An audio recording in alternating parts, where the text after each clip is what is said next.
All right. Well, good noon. Another day of remote teaching, another day of quarantine. Um, so today we're going to be finishing up Faraday's law. So we're going to be finishing up this section. Shouldn't take too long. Couple example problems. And there's one kind of final situation of it. Only reason I'm wearing glasses is took my contacts out. So if you're wondering what's up with that. Logistics wise, nothing too new. I'll be finalizing what the plan will be for the test and have that out to you by Wednesday, and I'll start working on the test. But yeah, the plan is just to remind you all again, the test will be on April 1st, Wednesday, April 1st. And again, I'll get you more details. I'll kind of finalize that today and tomorrow and send out something Wednesday in writing with the details there. Also, you all should have seen an email about the labs, so those have been figured out. You should have gotten an email from your TA about the structure. It seems like they're basically going to be occurring at the same time, just remotely, and there will be some stuff online, but they'll be doing it through Zoom like most people. Okay, so reminder, we finished off last class with the moving rod. That was kind of the last thing we did. So last class we were doing more stuff with Faraday's law. We talked about Lenz's law. Oh, and I did adjust my camera. I did make it work. So now when I actually do counterclockwise, it should look like counterclockwise to you. So we're going to be using that again today. So it'll actually look the way it should. But yeah, we used Lenz's law, which was the idea that a loop of wire. So for example, this one here, will want to keep the same amount of flux in it. If you increase or decrease the amount of field lines going through that, the current will generate, an EMF will generate, which will cause a current, and that current will flow to make a magnetic field to oppose that change. So the example here was this rod, which could move. So you had a loop of wire, and this rod that completed the circuit. If I moved this silver rod to the right, I am increasing the flux. I'm getting more field lines going into the page, as evident by them being X's. And so this doesn't want more going into it, so the loop will make a current to make more out of it, because that'll cancel the ones going into it. So make one out of it, and you can see my hands go counterclockwise, so it makes a current counterclockwise. Okay, so that's a quick recap of what we did last time, and we're going to be using this specific moving rod example. We're going to kind of build on that just a little bit more. With kind of an interesting example that was actually used. So yeah, this was the last question I had you all do. This review question is, what is the direction of the magnetic field at the point P shown in the image below with two current carrying wires going both up, and the current is close, or the point P is closer to the left one. So that's one of the ones on the clear questions today, and then there's one more. So we did the direction for this moving rod, but the math for it we want to talk about very quickly. Because not only do you need to find the direction of current, but also the magnitude. And this is kind of an interesting example. You still follow that same process that we've been doing for all of these. Remember, if you're trying to find the EMF, you do EMF equals, and again here there's no negative because the negative just kind of comes in terms of direction, and so we've talked about that now, so I'm not going to deal with that as much. When we're just considering the magnitude, we don't worry about the negative. So we do the same thing. We do N times the change in flux. We then write d dt of all the things in flux, B times A times cosine of theta. We see what's constant. So the magnetic field here, the external one's constant. The angle between it and the area vector is constant.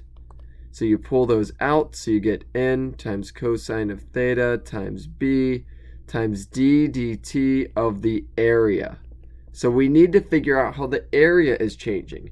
And the area here is this region that is enclosed by the loop. So the loop is made by this silver line and then this blue line with the resistor here.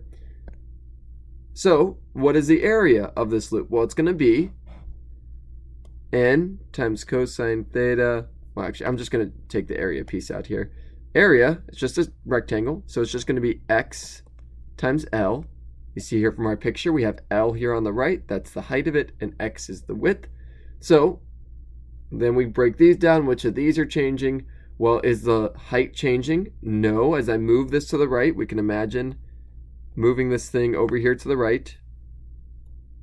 You see here it's still the same height, but the x has changed. And that's what this derivation is finding. This derivation, and there's no n here, but I can just quickly add that in for continuity's sake. And then the cosine theta went away because the angle was 0, so that was just cosine of 0 is 1. So you get number of loops, it's just one loop, so n just equals 1 times the magnetic field times the height of it times dx dt, which is just how is this thing getting larger, how's it getting wider or thinner with respect to time, and dx dt from physics 1, you remember, is just velocity. Dx dt is velocity, that is how quickly the rod is moving. So you just get this really nice equation BLV. That is the flux made in this very specific situation. And that's one of the problems that I may ask you on quizzes or tests, is I give you this situation and you could derive this yourself by following that problem solving process that we've been using for all these flux problems. Now, one thing I haven't said that I kind of want to just highlight real quick, it's not something that I'm going to ever test you on, but if you actually did this experiment, you set up the situation and you actually pulled this metal rod, something that's interesting is you would actually feel a resistance to that. You would actually feel it resist you pulling it. You would think that it would just maybe slide really smoothly. No, it doesn't, and that should make sense because there's a resistance to it because you're actually having to put energy in to make the current that goes around this. It's not free energy. It's not like I could just push this rod and it could move forever and just continuously generate voltage. No, actually, because this resistance here dissipates energy, you got to continue to put new energy in to keep the same current.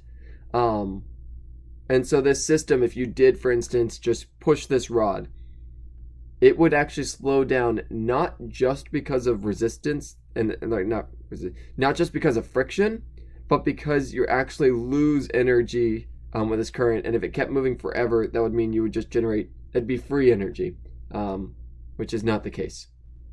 So long and short of all this, it's B, L. B is the magnetic field, L is the height of it, V is the velocity. It doesn't matter how wide it is, because the velocity kind of takes that into account. That's the one that actually matters there. It matters how much the area is changing, and so that V accounts for how fast it's getting wider or thinner. Okay, so here's a quick example problem that I'll kind of work through for this. So in the accompanying figure, the rails, these rails are the top and the bottom. The connecting piece is the silver. Oh, sorry, connecting piece is here, and then the rod is here. All have resistance per unit length of 2 ohms per centimeter. So that's saying that for every centimeter I have in this loop, I get an additional 2 ohms of resistance. And this is more of a real world example because in the real world, everything has resistance. In this problem, the rod moves to the left at 3 meters per second. And if the magnetic field is 0.75 Tesla everywhere that we care about, what is going to be the current in the circuit when A equals 8 centimeters, when it equals 5 centimeters, so on and so forth. Over, and I'm going to write all my constants. Same way we do all these problems. Okay, so we have this here. We know that resistance per length equals 2 ohms per centimeter, which is the same as 200 ohms per meter. The conversion I did there is if every centimeter there's 2 ohms, well, how many centimeters are in a meter? 100 of them. So for every meter, I get 200 ohms. We have to convert from centimeters to meters. Please always be careful of unit conversions. I've made that mistake too many times. So please be very careful there. All right, the velocity is 3.0 meters per second. The magnetic field is 0.75 Tesla. Okay, and the first question is current equals mystery when A equals 8 centimeters equals 0.08 meters. Okay, so how do we solve this problem? Well, if we need to find current, the first thing we need to remember is, okay, we're looking at this problem. Immediately you're going to jump to, okay, I can get the EMF. Whenever you see a problem that looks like this, the moving rod or the area is changing the magnetic field, immediately jump, okay, I'm going to probably be using EMF. So that's going to be step one. Find EMF, because we know we can do that. Find epsilon. Step two is epsilon equals I times R. So this is where you have to use the concepts that you've learned. You have to remember those. You have to be able to apply them. So first we're like, okay, we're going to use EMF because I've seen this problem. I know that as the flux is changing, I'm going to get an EMF. And then you're like, okay, how can I get from EMF to current? Oh, this Ohm's law. And there you go. So let's do step one. So I just showed you the equation for that. It's just going to be B times L times V. For this specific scenario where you have the moving rod. And so we'll just go ahead and plug that in.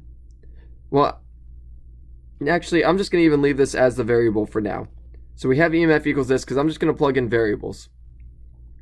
If you want, you could solve the number here and plug it in here, but it's kind of all the same. So I equals EMF over R, which equals B times L times V over R. You may wonder, what is resistance? And you may be like, oh, we didn't even use this. This is where we're going to use this now. Because what's happened is if we draw our circuit here, this is effectively our circuit. It's got a length of A, a height of 4 centimeters here, which is our L. And so, if we want to find the resistance, we have to quickly go up here and be like, okay, for every meter in this, I get 200 ohms. So how many meters do I have here? My PowerPoint's getting a bit slow, so I'm just going to have to use words for now, and I'll add the stuff once it finally finishes loading. So how many meters do I have? Well, it's just going to be the perimeter of this outside of this thing. So I have an A on the top, I have an A on the bottom, an L on the right, and an L on the left. So, all right, how long is this? Okay, fantastic. So, R is going to equal our ohms over the length, that variable we have up there, times our length. And we just said our length is going to be 2A plus 2L. There's an L here, there's an A here, and this is just the perimeter of this. It's how much wire I effectively have. So, all that's to say, put everything in terms of variables. We have B times L times V over that ohms per length variable I kind of put up there at the top, times 2A plus 2L. Okay, and again, I kept everything in variables. This is just if in physics, this is often what we do, keep things in variables as long as you can, because it just kind of gives you a nice little thing at the end that you can use for any situation. But what we could have done is we could have found the value here. We could have found the value of EMF. You could have then plugged that into here. You could have found the resistance separately, plugged that into here. You can do it in pieces if you want. You're always more than welcome to do that. So plugging in the values, you get B is 0.75. L, just to clarify, this is our L. L equals 0.04 meters, which is 4 centimeters. 0.04. Our velocity is 3 all over 200 times 2 times A, which is 0.08, plus 2 times 0.04. All right. So you just plug that all into a calculator.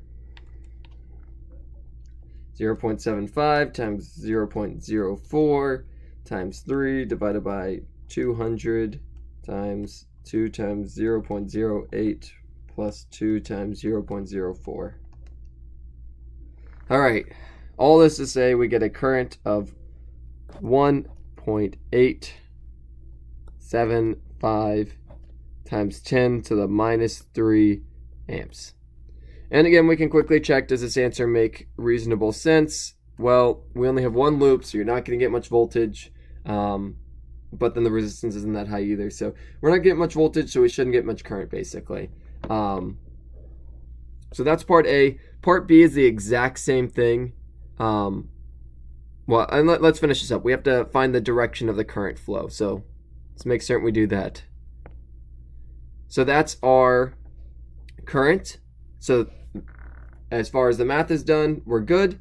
And now we need to find the direction of current. So we use that right hand. We have to do the Lenz's law. So we look at this and we see as it's moving to the left, am I getting more field lines or am I getting less field lines? Okay, as it's moving to the left, we can imagine, and again, this is the thing you can do, just draw where the new thing is. Oh, look, I now have less field lines than I did before. So if I have less field lines, I need to make more in that same direction. So I lost field lines coming out, so I need to add field lines coming out. So I put my thumb outwards, and then I use that right hand 2.5, and you get that the current is going to be counterclockwise in order to make more magnetic field lines to oppose that change. So counterclockwise. All right. So that's part A. Part B is literally, it's almost the same thing. I'm not going to go through it because it's going to be so quick. Part B is just what happens when it's 5 centimeters.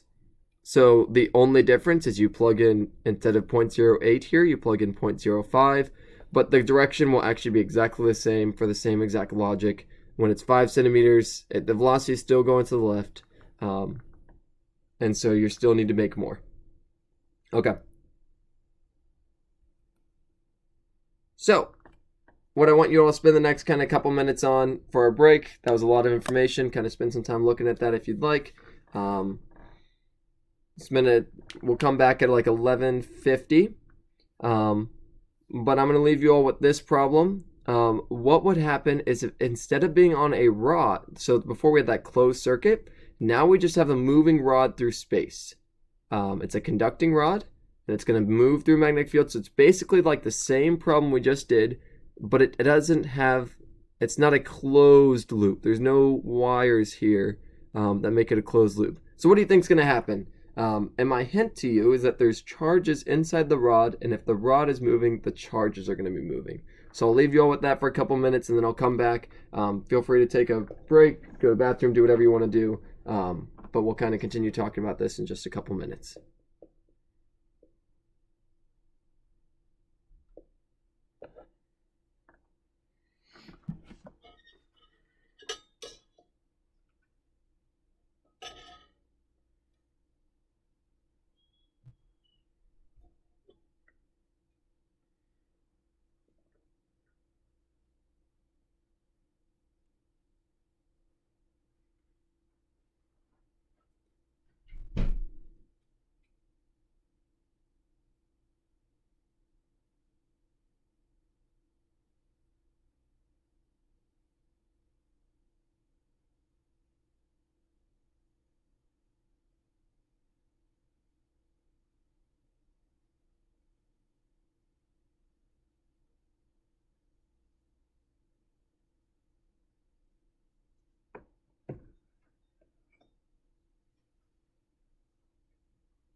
All right.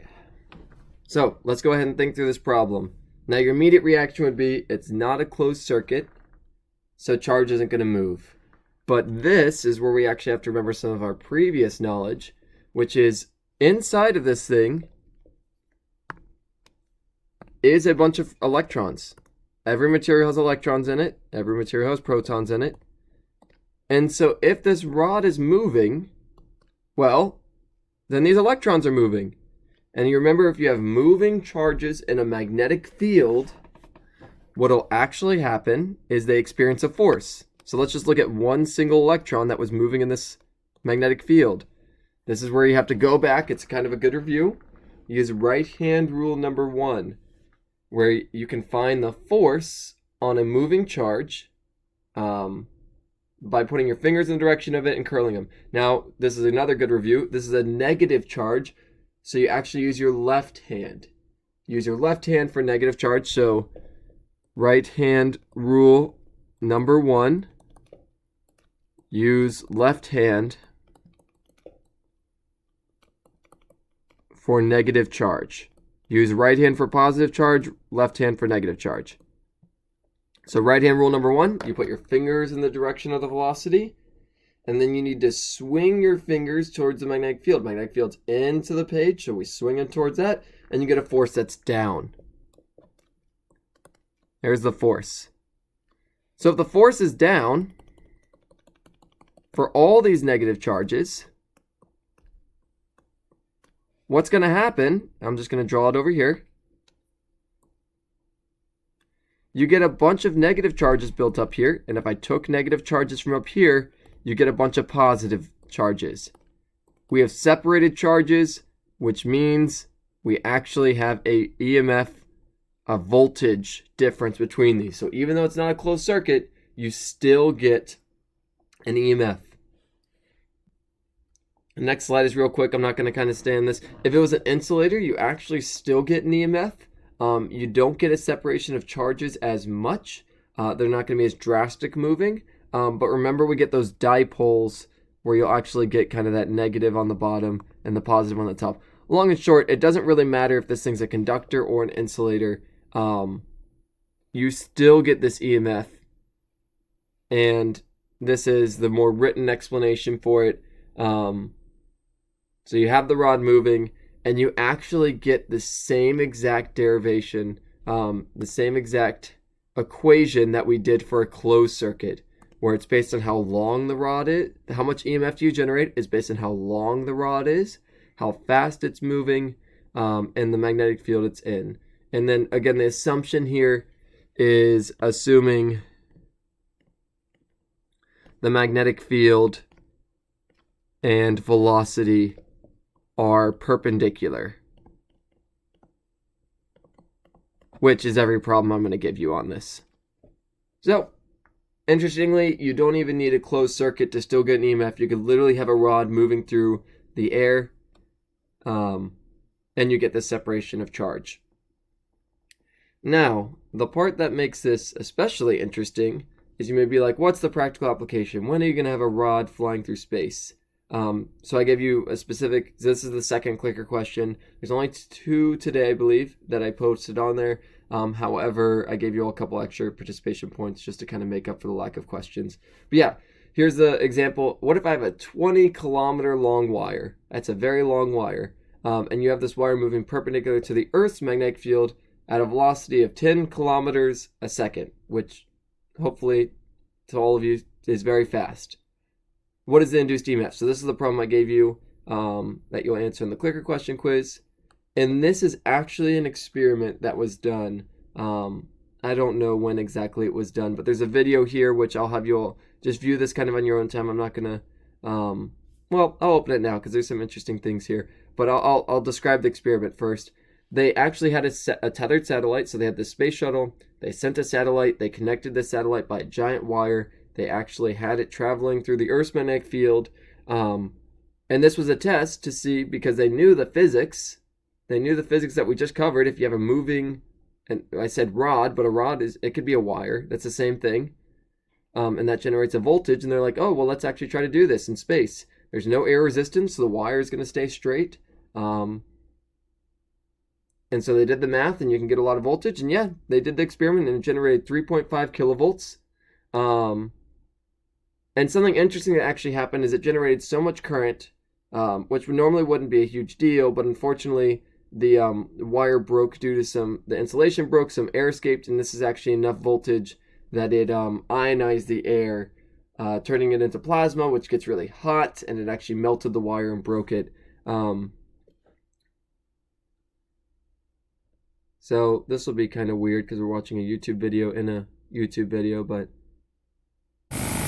Columbia and the satellite now 77 nautical I'm just going to go miles ahead and apart. mute the audio. In that call reporting But this is what it looked like. This really bright line here is that wire, and they're looking at it through a very specific kind of lens so that they can actually see that.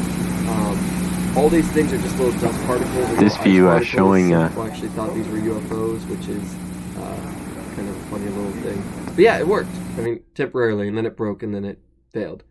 But it's just kind of an interesting application of this. Okay. Last thing that I'm going to talk about in this subject is just that, well, if EMF is voltage, this was an equation that we saw before, that voltage equals the integral of E dot dl. So if voltage equals that, then EMF equals that. And that's all I just wanted to quickly highlight. This is how we now see the connection that a changing magnetic field actually generates an electric field. This is why we call it electromagnetic waves, and why all of this class is kind of grouped together is we sometimes view magnetic fields and electric fields, they almost seem like completely different things, but it turns out that they're actually connected together. And in one of my graduate classes, we actually learned that depending on your frame of reference, so frame of reference is the idea of, the example is if I see someone on a bus, I see them moving, but the person on the bus actually sees me moving. Depending on where you are, depends on what you see as moving. Depending on your frame of reference, a magnetic field will actually look like an electric field, or an electric field will look like a magnetic field. So that's why we kind of couple them together as one thing, because depending on how you look at it, they're really the same thing. And that's kind of interesting. In one reference frame, they look like two different things, but depending on how you change your reference frame, they actually start to kind of become one or the other. So this is when I said at the very beginning of the class, I said there was 4 fundamental forces in the universe that we currently understand. Maybe there's more. For now, we only know 4. One of them is gravity, gravitational force, so that's due to mass. The second is the electromagnetic force. And we call it electromagnetic because electric fields and magnetic fields, and we actually group that together as one thing because you can kind of go back and forth between them. And the idea is that these are all due to things with charges. All right.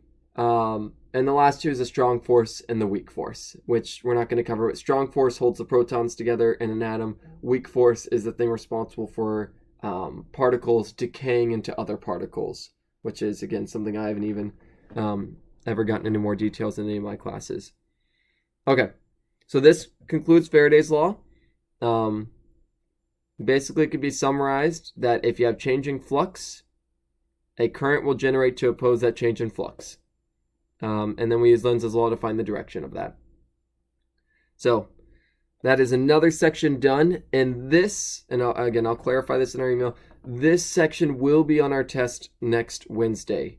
So we're finished with the content now. Our test is next Wednesday. This content will be on the test next Wednesday. The quiz for this content isn't due until Friday, but we've covered everything in plenty of time. And ideally, I would have bumped the quiz up sooner, but I never like to move assessments sooner. So I recommend doing this quiz before the test. You know everything you need, and it's going to be on the test. So make certain you actually do the problem set problems for this as well. And I recommend doing the quiz ahead of the test. But again, I'll clarify more of this in email. But this is the last bit of content that will be on the next test. So I'm about to start talking about inductance.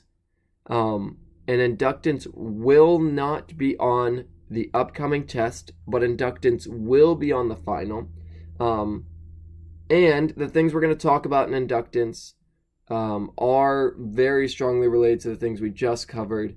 And so learning about this isn't going to be some unconnected, disconnected piece that's not going to help at all. So we're going to cover this now, and there will hopefully be some things here that'll maybe help you kind of solidify some of the things we've covered so far, such as Faraday's law, such as solenoids making magnetic fields.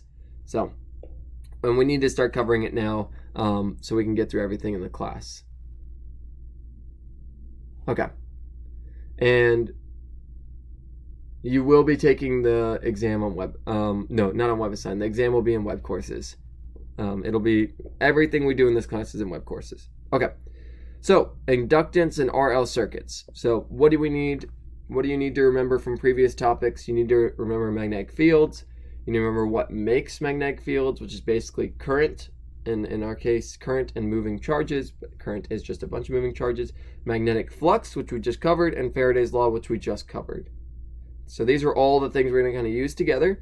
And inductance is a real-world application of these concepts. This is probably the most common real-world application outside of generators. Okay, not going to worry about these too much.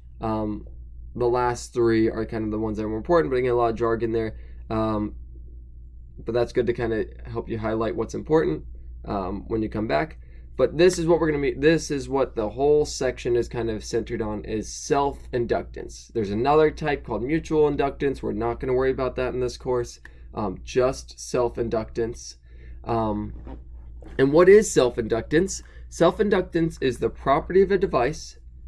So it's some structural property of a device that tells us how effective the device is at opposing a change in current. I'm going to highlight this change because immediately you may want to think, this sounds a lot like regular resistance. This sounds like a resistor, but this is not opposing current. This is opposing a change in current. If the current's the same value, inductance doesn't come into account. When current is changing, it's going to come into account. Okay? So self-inductance is the property of a device to oppose a change in current. If current is constant, inductance doesn't care. If current is changing, that's when we start talking about it. The unit is the Henry. So remember we mentioned that guy Henry last time. He's the one that got scooped. Came up with the Faraday stuff, but Faraday beat him by a year. So he got this thing named after him. The units is a Henry. That's the more traditional one. If you break that into SI units, it's full, like if you want to break it into other units, which are also all named after people except for a second, you have volts, seconds, and ampere. Volts times second divided by ampere. And the equation for it comes from this.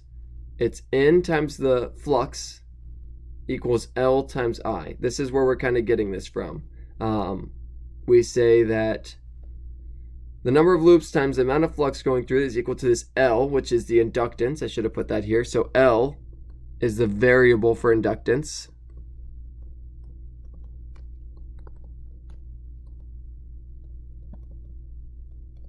Okay?